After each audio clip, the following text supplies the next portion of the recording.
So good afternoon again. I hope everyone is doing well. Happy Tuesday.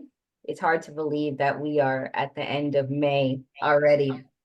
For this call, we're going to be focusing on best practices and career growth for employees with limb loss and limb difference.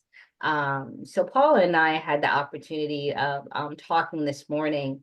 And when we talk about, best practices and career growth, we talk about, mentorship opportunities, performance reviews, not only for the employee, but for employers as well as any type of professional development opportunities or events, for employees with disabilities or limb loss or limb difference, for them to be able to build on their professional development skills. So first, I figured we could talk about mentorship opportunities. So, mentorship opportunities in the realm of, if you have an employee with a disability or employee with limb loss or limb difference that are looking to maybe grow within the department or grow, within the organization, how to provide, that opportunity for them. Whether there's other mentors within that department or the organization that they could connect to, for a couple weeks or even a couple months, and kind of showing them maybe the ins and outs of, a role that they may be interested in. And I know Paul and I spoke this morning about being able to provide that mentorship piece, for youth and high school students, right? So organizations may be doing outreach to, schools or certain STEM programs, whichever that may look like, to recruit students and giving them that mentorship piece as well.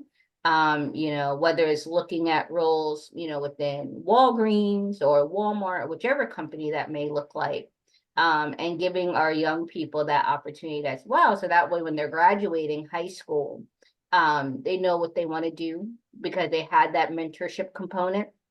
And whether they take that track of, going straight into college or employment, I think it's great, for young people to be able to have that experience. And I know, Julia, you guys focus a lot on, providing those career opportunities and internships for youth. And that's something that we're working, very diligently on as well within our YEP workforce development program. How do we really engage our young people into learning more about careers that they may be interested in, as well as providing that mentorship component. So Paula, do you have anything you want to add to that about mentorship? I do, just to give more food for thought right now, as well as, hopefully stimulate conversation during the meeting. So Jana mentioned some very great places to look for mentorship opportunities within your own company, your high schools. You also should be looking at a lot of the community colleges. Most students that are entering a community college may have not declared or have it written in stone, so to speak, what they want to do. They're taking the standard, you've got to take this type of course, and they're beginning to explore, where do I fit into the puzzle piece? That is also for if somebody has opted to go to a 4-year right away, but they have not declared the major, which most colleges, I think, do not, sit you down and say, you're entering your junior year, you have to declare something so we know a path of study you need to take. So those are great, rich fodder for you to find, come see us. All right. And obviously, no matter what company or school you're representing, there's a vast amount of opportunity. So I don't care if you're a tech company or a health company, that's the main umbrella you sit under. But everybody has accountants, everybody has budget people, tech people, wherever they may fit. So those are really good grounds to start planting seeds. And yes, you can say, well, the schools are out now, or just about. They are. This is, especially in the collegiate levels, this is your time to start growing those seeds. Career services will take a little bit of a lull, give them a break. They deserve vacations just like the rest of us. But right around July, they're going to be coming back. Their college students come back in August. So this is when you really need to start beefing up your contacts in that arena. The other arena that often gets overlooked, all right, and again, it doesn't matter what you're hoping to hire for in the next couple of years, are your technical schools. Whatever the reason may be, someone opted not to go to college, that's not a judgment call. The call is, where do you find those rich candidates? Where do they fit in? And technical schools do have a somewhat proportionally higher student ratio that may meet the disability or limb loss, limb difference perspective. Again, a student has to declare it if it's not an openly visible disability, or they're asking for an accommodation. That's one set, but grow your own company. Absolutely. What is better than to grow within? They already know your culture, right? They already have an idea what your main umbrella is. I would suggest on a quarterly basis, if not more so, have, when you were, I don't know how many parents we have on the line and such, but take your son, daughter to work. Well, I don't expect you to do that, but you could have on a quarterly basis, maybe a week of shadowing. And people have to apply. Managers, supervisors need to be involved in it. They need to be able to say, yes, I will take a shadow, wherever it may be. If they're applying, hopefully then they are really interested in growing in your community, growing in your company. So those are great areas to start developing.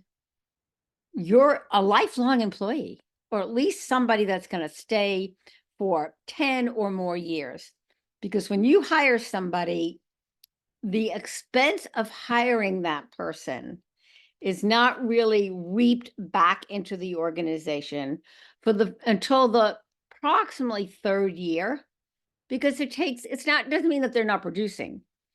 You've spent money to recruit, to do the background check, whatever it may be, but they've got to learn your culture. They have to learn the way you do it.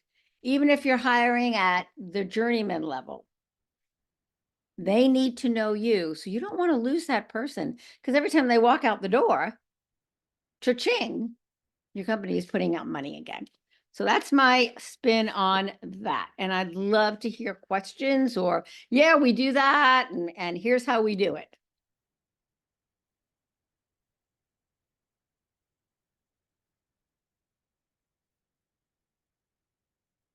No takers? No one's hiring anybody. That's scary.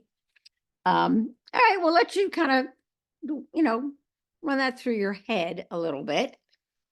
Once you have somebody that is a mentor, and we'll go with the person already in your workforce, all right? And if you're on the end of getting candidates into a company, these are very good things to pitch as well. Well, it's a twofold. One, what does your company, your school do to actually track two things? One, what is your hire rate? Meaning new hires, not already on board. What is your new hire rate percent-wise for individuals with disabilities against your overall hiring? So is it 1% of our new hires, 2%, however your company looks at it? That's a very trackable and measurable item, and it really does show not only growth within your company or your school, but it shows commitment of whoever's, got the policy handles. So that's a performance level that you should be looking at. When you're looking at those performance levels, know the unemployment rate for individuals with disabilities. Almost, you can find the unemployment rate for the country without even batting an eye. But they never report the unemployment rate for individuals with disabilities, and it's calculated against the same statistics. So it's not one formula here and one formula there. That's another measurable item that you can show to your hierarchy. Look at the difference. There's a lot of disparity. How can we as a company increase the hire rate? And then, so they're in the door, you're tracking them, so to speak. What is your professional development? Now, some people may be very happy and never want to go forward, and that's okay. But do you have a way forward, part of your overall work plan, whether it's for company-wide, meaning anybody, all right, and anybody can, but is it widely advertised? And is it widely advertised in a format that somebody with a disability, and that can be a myriad of things, can easily access and be interested and welcomed to go into some type of outlined development program where they have milestones they have to hit, and then the company has milestones, and the goal is promotion.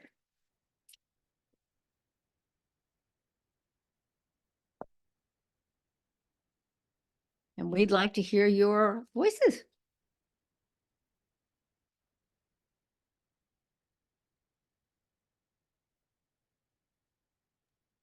So Paula, this is Lisa Bloodworth with Global Connections to Employment. Hey, And Lisa, how are you today? I'm good. How are you? Doing well. Good. And I'm sorry I'm off camera, but we are having storms, and so my internet is spotty, so it's easier to be off camera today. So Global Connections to Employment, our home office is in Pensacola, Florida. But we're in 14 other states and DC, and we're an Ability One employer.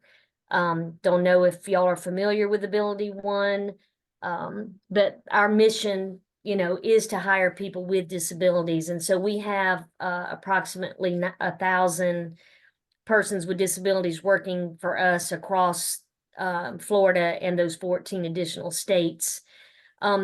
It's interesting that you're bringing up the professional development and the upward mobility and the career development, because a change that is coming our way in the Ability One program is we are going to be required to write career plans on every team member that we hire.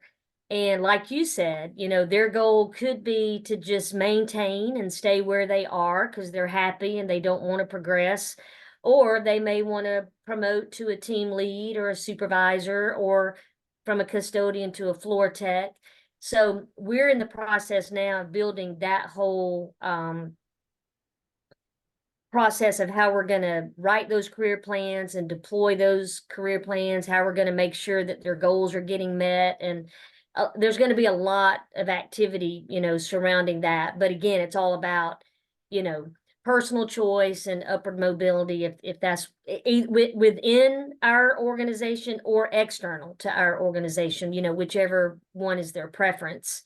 But we do a lot of the on-the-job training, the mentoring. We participate in the Skill Bridge program, which is a veteran-focused program where veterans can come through an OJT opportunity. We have a lot of on-the-job training partnerships with school districts, and we love working with youth, the 18 to 21-year-old group. We have partnerships where we have 2 or 3 positions that we call OJT, and the school district sends those students our way.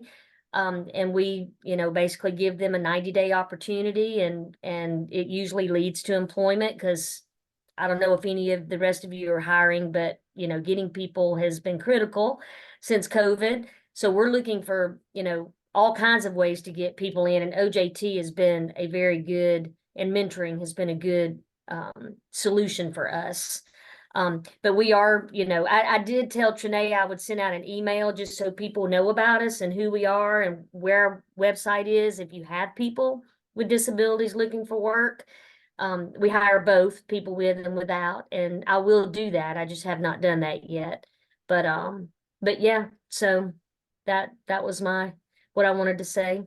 No, Lisa, what you said is sort of like this dream come true, you know. No, we did not queue her up. No, we did not, force feed her. Um, it sounds great. And the more information we can have, you know, the better we may be able to drive candidates to you. Because that's really the idea, or one of the ideas behind the workforce is you need candidates, we're going to help drive them, hopefully, towards whatever the job may be. And so when you send the information out to Trinea, let us know where your pockets of employment, like you said, you're in Florida, it's your primary, but you're in 14 states and the district. So having a partner, so to speak, in even if it's regional, all right, I can walk to DC, not right this moment, but it's about 7 miles from my home, the border itself, okay? And so if I can help, get the word out, whether it's at an amputee support group meeting or another, venue that I know there are people with amputations or limb loss, limb difference, I could possibly drive candidates. Now, I can't tell you they're going to want to be there. I'm not going to tell you that they are the candidate you want, but this is how it works. And then the other thing I can say to that, and this is not trying to jump into your lane or your company, but if you need any kind of feedback, help, I'm sure you've written career plans. I'm not doubting that at all. But if you need some type of, does this fit into the parameters? We would be happy to help you. That's what partners do. They don't let them flounder and such. And milestones are very, very important. So thank you so much. That was you made our day. Yes, thank you so much, Lisa, for sharing. And once we get that information, I will definitely pass that along, to all council members, so they can learn more about the great things that GCE Services does. My question, Lisa, was that I know you mentioned about the on-the-job training programs for youth as well as veterans. So are those OJTs specifically for the state of Florida, or do you guys offer that also nationwide as well? So currently for students, we are doing that in different states. And honestly, it just depends on whether that school district where we're located is interested in partnering. And so we're starting to replicate that. So for instance, we've been doing it in different places in Florida. We just established one at Joint Base Lewis McChord in Tacoma in the state of Washington. So and we're fixing to do the same in at Fort Campbell in Kentucky. So it's just, or Tennessee, forget there, I think it's Tennessee. Campbell It's is in really Kentucky. Kentucky. It's really just dependent on whether the school district wants to, play the game and partner with us or not. We are looking to replicate in every location. So we have positions that are critical that need to be filled, and we find that offering that OJT gets us, some students, and we give them that 90-day opportunity to, learn the job, see if it's a good fit or not. So it's a win-win either way. Either they realize they don't want to do that kind of work, or they do and we hire them. So we're open to that. If you have areas in a state that we'd be happy to partner and talk about it. I know for myself, I'd love to, and I know Trinea would as well. The District of Cumberland, I'll do that in English, Paula. The District of Columbia, you have a lot of students there that don't get these golden opportunities. And that's not a slam on the district or any other socioeconomic parameter you want to put in there, but they don't. Okay. And there are a couple of bases that touch the district. And there's also the National Guard. So there's the National Guard in DC, there's the National Guard all over. They may be, remember, guardsmen are not full-time most of the time unless they're federalized. Okay, so that's another rich area that you may want to contact. But there are both charter and non-charter schools in DC that I would suspect would be very open to hearing what you have to say. Okay, well, thanks. I'll get an email to you and Trinea, and Trinea, you can share it with whoever you think would want to know about the opportunities and where we might can partner, and we'll be happy to talk more about it for sure. I think that sounds Definitely. great. That would be great. You know, as I mentioned before, you know, the participants that we have for workforce development is nationwide, but we do have pockets where we have, you know, a lot of workforce development participants. And one of those pockets is Florida. So that's for our adults and veterans as well as our youth participants. We have a big pocket in Florida. So we'll love to share that information with our participants. There's been a lot of talks about OJTs with our participants and wanting to learn more about that, as well as, you know, really how do we increase opportunities and internships, you know, for our veterans as well. So we'll definitely share that information, Lisa, and pass it along to our participants for sure.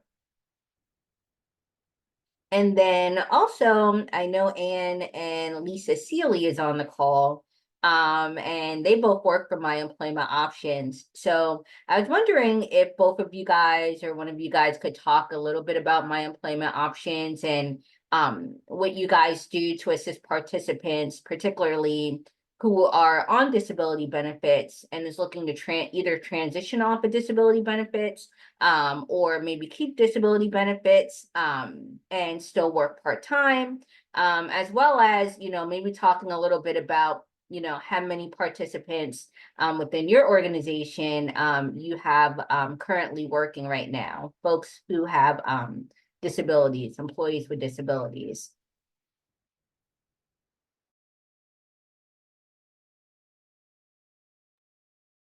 Sorry there, stuck on mute. Hi everybody, this is Lisa. Anne, did you want me to jump in here? Yeah, that's fine. I wasn't sure if you were gonna go or not. Oh, okay. So yeah, me and Anne, we are part of My Employment Options, and what we are is an employment network through the Ticket to Work program that is contracted with the Social Security Administration. And what we do is we assist SSI and SSDI beneficiaries with employment services. So it is a 100% volunteer program. We are here to help with, you know, taking the baby steps necessary to re-enter the workforce. You know, some of our clients have been out of work for many, many years. And so we're here to help guide them. We do help with resume writing. We do some interview coaching. We do actual job searches for them. But we also encourage them to do their own job searches, and we're there to guide them. And you know, we are here. We have a certified CWIC counselor on staff who helps with cash benefits, medical benefits. You know, there's a lot of rules and regulations with Ticket to Work. And, you know, basically I would say the number one fear about returning to work is the loss of benefits. You know, they fought so hard to get on them in the first place, and then it's, you know, been such a lifeline for them. But when you are part of Ticket to Work, you do have what's called the protection of the ticket. So you know, you can, I don't want to get too involved, but there is opportunities where you can work while maintaining your cash benefits. Your Medicaid, Medicare. Well, Medicaid is, you know, touch and go, but so the program is about seeing what one's abilities are trying to get back to work without fear of losing your benefits. So we're basically here as their virtual cheerleaders to cheer them on, provide any supports. Um, we partner with many, many different employers to help, kind of get a foot in the door, if you will, for our people to obtain sustainable employment and, you know, just help not only our clients out, but employers out with their DEI initiatives and, things like that as well. But we have, oh my goodness, we have thousands of clients. I think currently we have maybe, I don't know the direct figures, but I think we have close to like 450 clients currently working.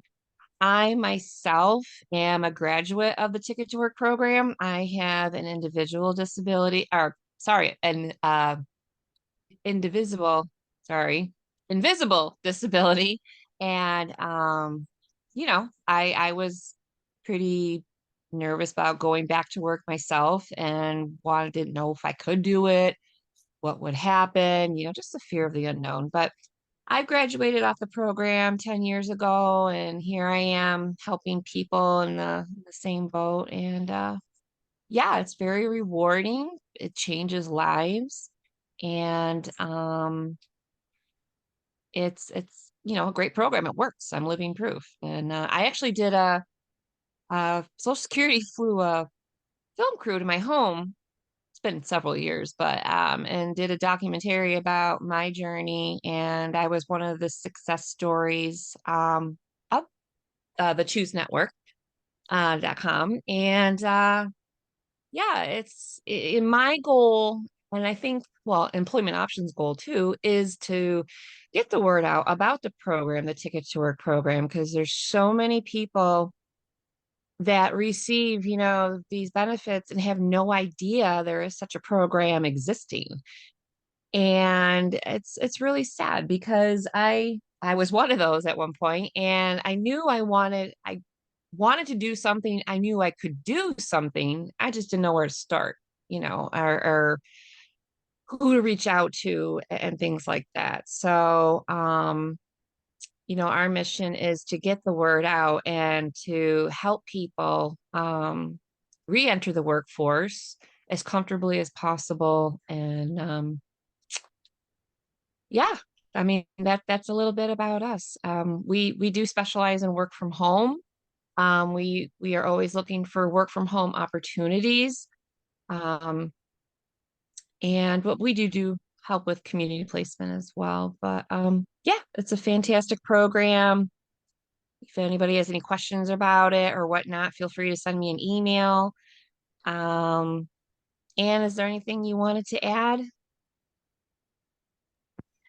No, I think you covered it. I did answer Lisa's question. She asked what states that we participate in. I put all except Alaska and Hawaii.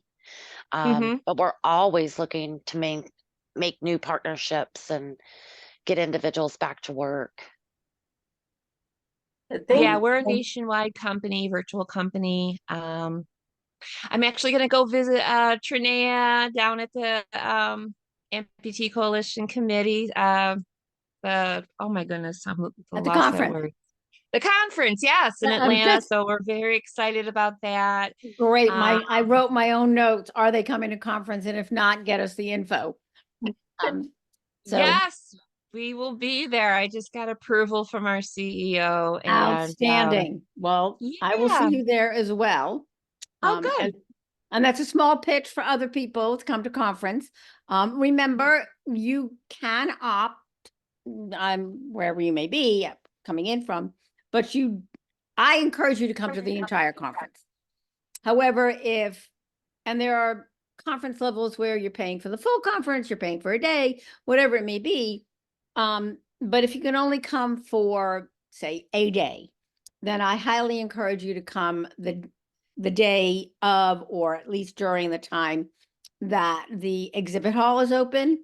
There is a lot of other events going on or workshops going on at the same time.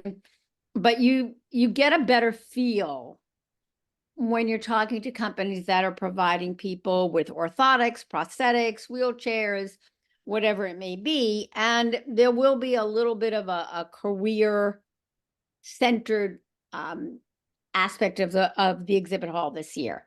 And so it would be a great way also to network. And Lisa and Ann, I sent Trinea, and how I got the email, I don't know, but I did. All good. I live in the Northern Virginia area, which people may be familiar. And one of the largest health providing entities is known as Inova. Remember, it's health, but that doesn't mean they don't hire for everything else. And they are having, if you want to get the word out to some of your candidates, Lisa and Lisa, and the other Lisa, I feel like I'm being redundant here. May 30th at the Washington Nationals Stadium, they are having an enormous career fair. They are doing on-the-spot qualifications, on-the-spot interviews. They are saying that they may even offer some, what I would refer to as a tentative employment, because obviously you have to pass background check and such. But, and the flyer didn't say only X type of people can apply, meaning nurses, doctors, and such. They have to register. I know Trinea has the flyer. I will dig it out of my email too, if you want me to, and I can start passing it along. As far as I know, for candidates, it's a free event. And if you're in the area, why not go and look at it? Okay. Because there may be something there. And if nothing else, it gives you a taste, especially if you're going back into the workforce, kind of gives you a taste of, so what is an actual interview like? How do I approach an employer? What information do I want to give them outside of my resume? And what information do I want to get back? It kind of gets you comfortable for it. And as I'm sure you know, Lisa and Ann, the federal government is, well, it's Social Security, so it's the feds. But they, when I was working there, I tapped into Ticket to Work for candidates often. And it really is a great program. And so I would feel that, you're probably sending maybe some of your applicable candidates over to the feds as well, or a federal contractor. We do have some candidates that, do look for federal work, and we do have a few, that work for the government or the county or, whatnot. But yeah, the government is it's a great way or a great place to find employment. And there's even non-competitive, opportunity That was the with the program I government. ran. So indeed. Okay. Yeah. And again, I'm sure you're well schooled in what you do, but if you need some help or whatever it may be on the federal end, please tap into me. I may take you up on that, Paula, because that is not my forte. And that's my lane. That is definitely my lane. Some of the lingo is like, what? Yeah, I know. I'm going to put my contact phone in the chat. And so feel free to give me a buzz. Well, thank you. I appreciate you, Paula. Thank you. Sure. Thank you, Lisa and Ann, for sharing. Lisa, super excited that you got approval to come to conference. It'll be great to meet you in person and to have our participants learn more about My Employment Options. We had this conversation many times as well, but a lot of our participants, they may be receiving disability benefits or going through that process and trying to navigate, how to be on disability benefits or receive disability benefits and returning back to work. So I think, having your expertise there and My Employment Options there is going to be very beneficial for those folks, who may be receiving disability benefits and wanting to return back to work. So super excited that you're going to be there for sure. Yeah, good stuff. Good stuff. Thank you. I look forward to meeting with everybody and the experience and yeah, networking and sharing. You know, it's all about sharing and helping great people with getting back to work and resources and things like that. Trinea, have we missed the deadline for the conference? Is it still open? Yes. Come on down. Okay. Yes, it is still open, Lisa. So if you need me to send over any information, this is for anyone on the council. If you need any information about conference, just let me know. Even in the recap email that I sent out this week, I'll just throw the link in there for conference information. So that way everyone has it again. But yes, registration is still open for conference. And if you And then also too, if any of you are interested in being an exhibitor at conference, that's also an option as well. So I know Lisa at GCE, we had a table at conference last year at our conference in Orlando. And that was great, you know, for our participants to learn more about, you know, GCE and the opportunities that you guys have specifically, you know, within Florida, the state of Florida. So that's always an option as well. So if anyone has any questions on that, I think that would be also a wonderful opportunity, especially when it comes to recruitment for individuals with limb loss and limb difference in employment. Because there's going to be a lot of attendees at conference who may be looking for employment. National Conference is our largest event of the year. It's our, you know, main in-person event. So we always have at least over 1,000 attendees per year at conference, and that's a mix of, you know, individuals with limb loss and limb difference, professionals, caregivers. So it's a really wonderful event, not only to network, but also for recruitment as well. So if anyone's interested and wanting to learn more about exhibitor packages, let me know, and I could definitely send that information over as well. and it's on the networking side, you may meet somebody that's not looking for employment, but they may be taking your information back to somebody who is. So you know, we all have to calculate, was it a success or not success? Think about if you give your card to one person, it may not ever go any other place, or it may go somewhere, you know, in very many other places. So it is a good networking event, and it's relaxed. So you don't have to put on your best business suit, you know, or stand around and, you know, think that you have to be in a certain manner. It's a very relaxed, very comfortable setting. You'll find very often people sitting around tables. It's not an official meeting, but they are getting to know you. You're getting to know them. You never know what drop in what bucket you're making that's going to make an impact. Absolutely. You know, Paula was there last year as well, and in prior conferences, you know, taking part of our workforce development track, specifically last year when we had our workforce development track. That was the first year that we had a workforce development track. Really exciting opportunities, you know, breakout sessions. You know, this year we'll have resume review sessions, mock interviewing sessions, you know, workforce development fireside chats. You know, so would love for you guys to take part in that. I think it'll be a really great opportunity. I know Gina last year also had the opportunity of, you know, hosting a couple workforce development breakout sessions. And that went super well also. So we hope to see you there, Gina, this year at conference. And yeah, it'll be exciting.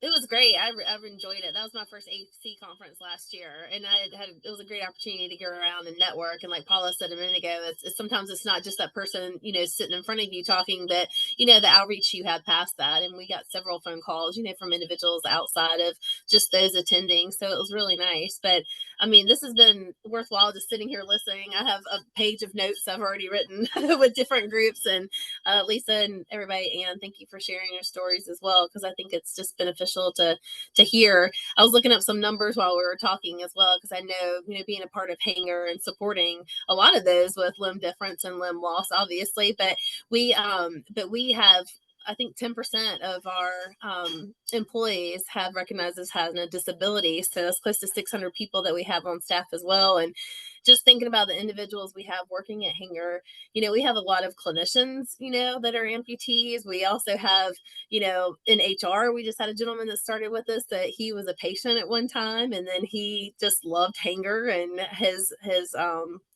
process that he had, and now he's in HR with me, and it's just some great stories. But there's so many opportunities out there. And when you mentioned too, I think it was Lisa, you were talking about work from home opportunities. I think more and more companies, have opportunities like that too. So it's just really understanding, what individuals' needs are, and how best we can help, bring them on board, make them feel comfortable, but just listening, and being there. And so anyway, it's exciting. So again, I appreciate you putting these calls together. And my daughter moves into college that weekend. And so I'm only 2 hours from Atlanta. So I'm hoping that I can maybe come, Thursday, maybe Friday, but I will have to, that's my first one going off. So I'll have to be there with her on that Saturday, but definitely want to come down and at least be there for the front half of the conference. So That'd be that'll be great. great. That'd be great. We'd love to see you again, and congrats to you and your daughter.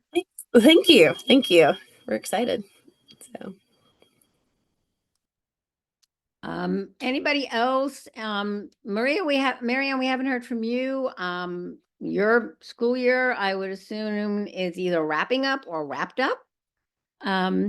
What's some next steps, or does the college now begin to look at your program and say, this was great, this wasn't great, any kind of program ending wrap up that gives some sort of meat and potatoes to what you did over the year? Hi everyone. Yes, so the school year is coming to an end. Then usually like around June or July, we meet with all of our HR reps. Since we are decentralized, it is a bit more harder for us to keep track of what everybody is doing.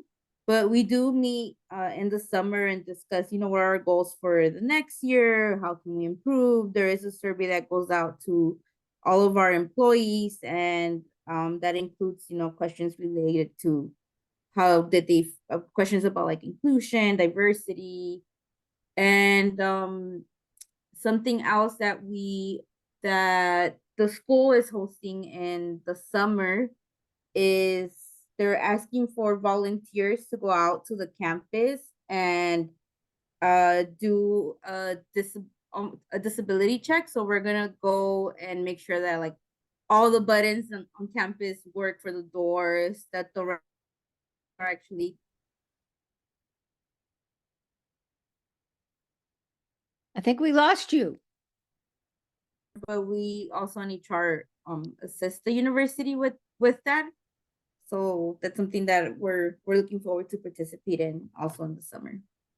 And quick question, follow up, Mariana. When you're doing your wrap up, do you get input from your students, either those that have already graduated, but was attached to the disability programming, or they're still within the scholastic years? We do, but that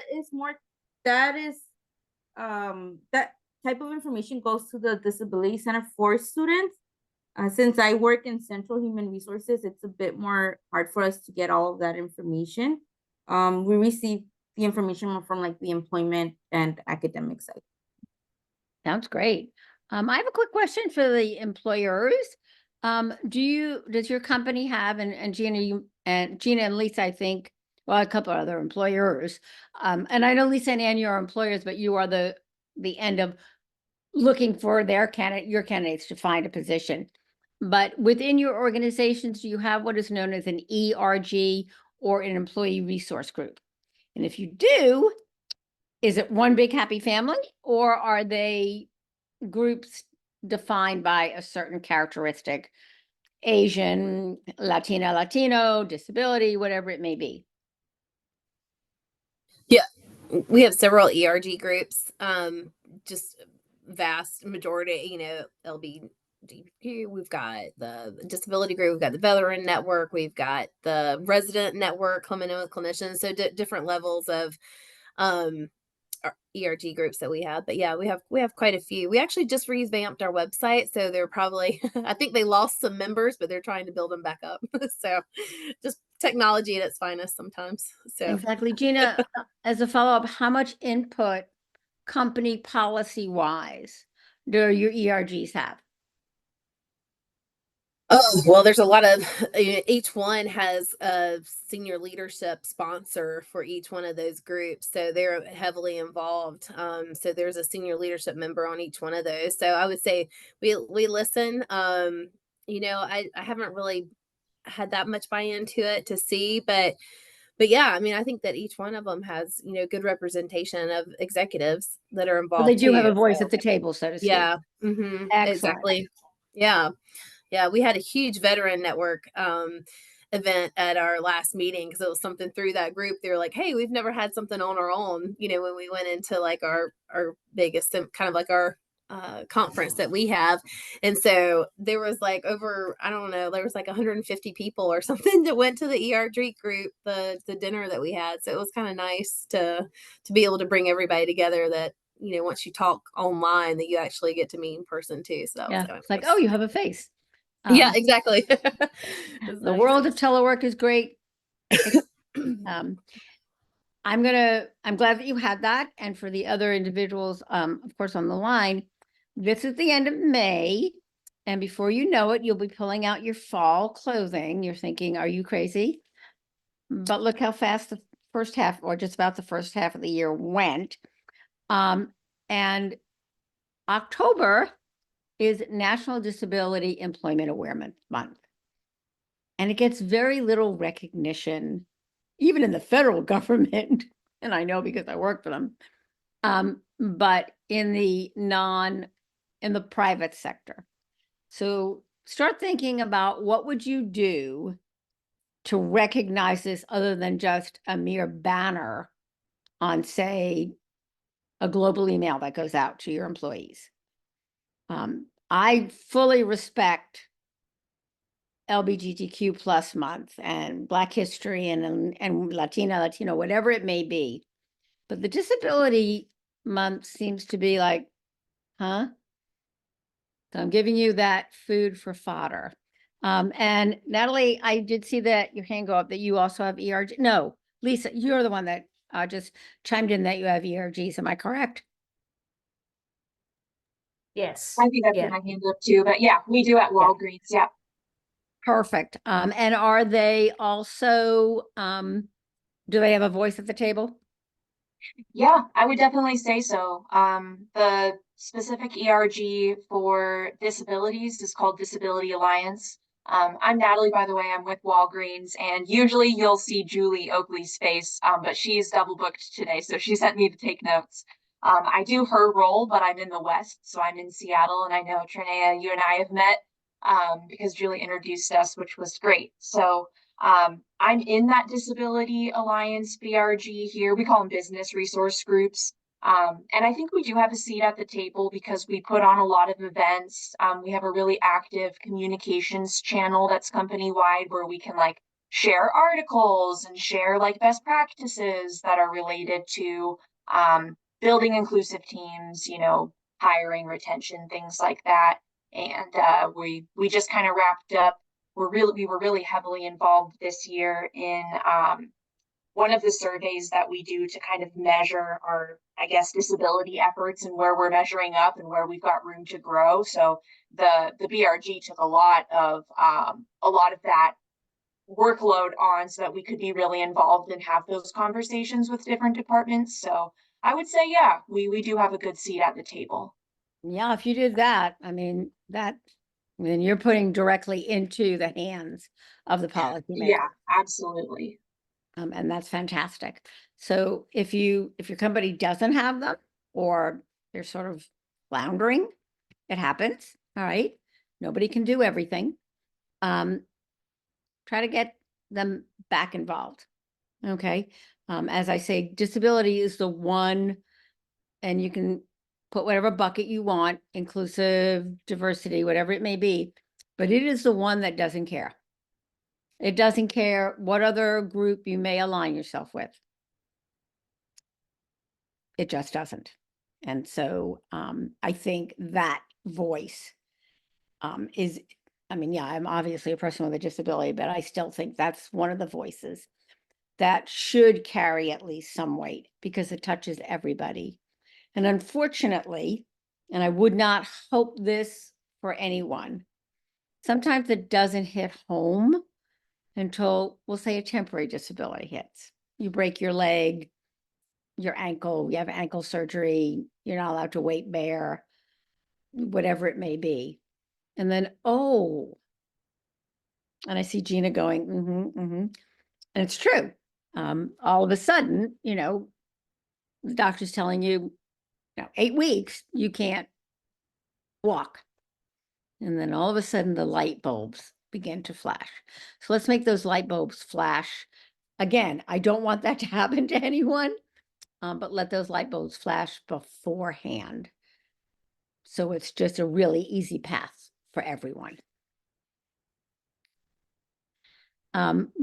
Julia, I just saw your little, your text, and you're right. She said that nothing gets done until it impacts somebody. And that's sad because the information is out there. It's not a matter of this new thing coming down the pike. And in this case, we always say it's a top down, bottom up, whatever. But in this case, it really is a ground roots. So it really is a bottoms up to get it to the upper echelons. And let's say you work for Hanger, where the upper echelons may fit right into the game.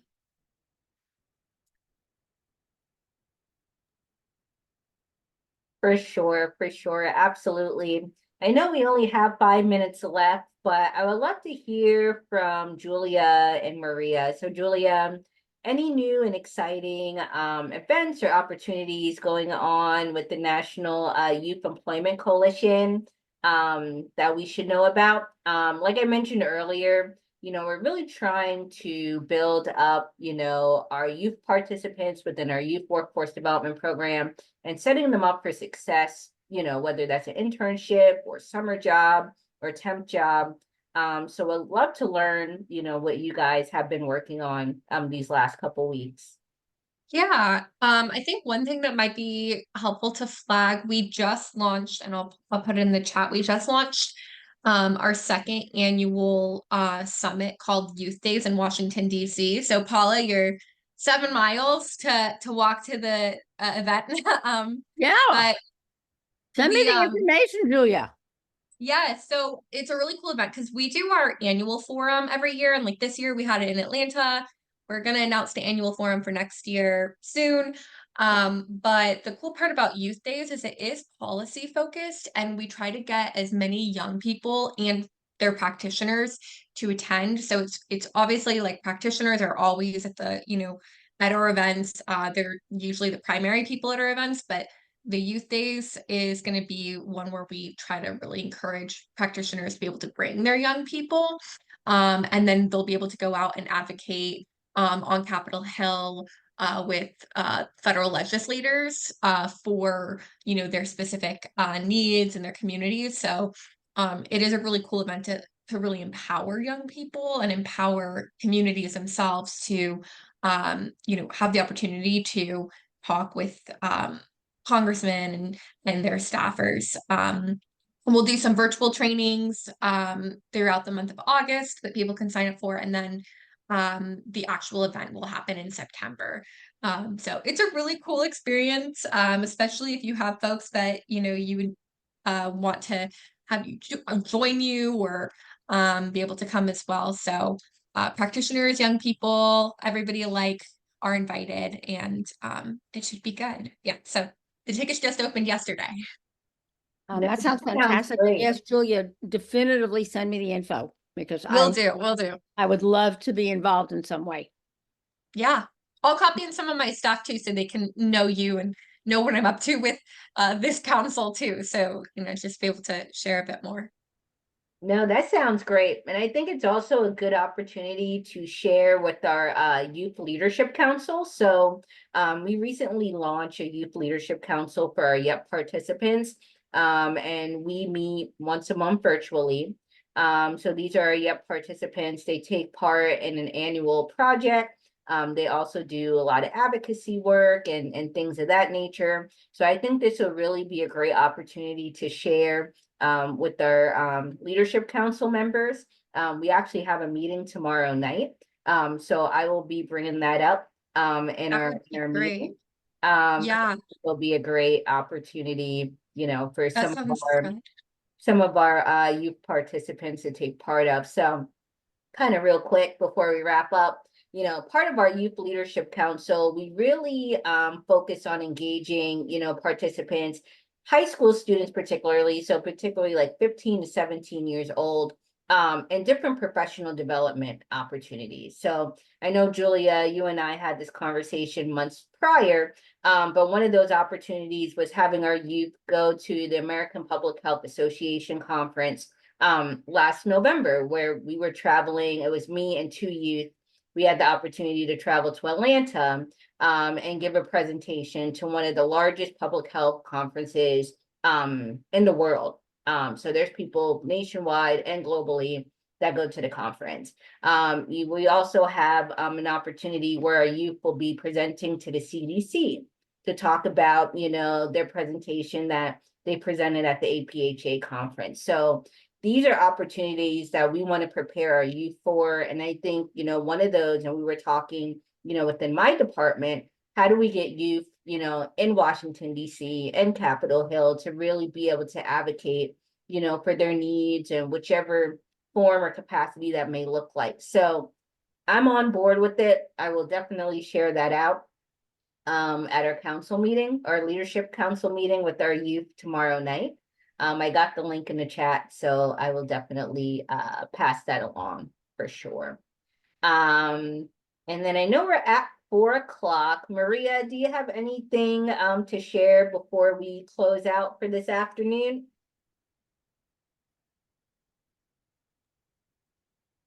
I don't, other than we also have ARGs. I put it up in the chat. We have, I think 6 of them.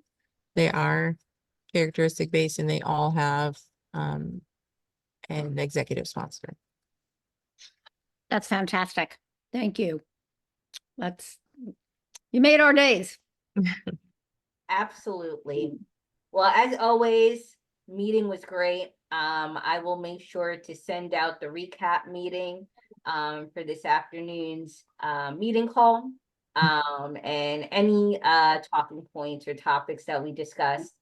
Lisa Bloodworth, once you have that information on GCE, I will send that out to our council members. So we have Okay, thank you. no problem, as well as more information on conference. So I'll send that out in the recap email as well. If any council members are interested or want more information. So as always, if anything comes on or comes up, definitely reach out to me. I'm always available, but again, always a pleasure. And look forward to speaking with everyone soon. Have a great Great. one, Thank you. everybody. Everybody have a great week. Take Thank care. you. Thank you Thank you. very, very much. Thank you.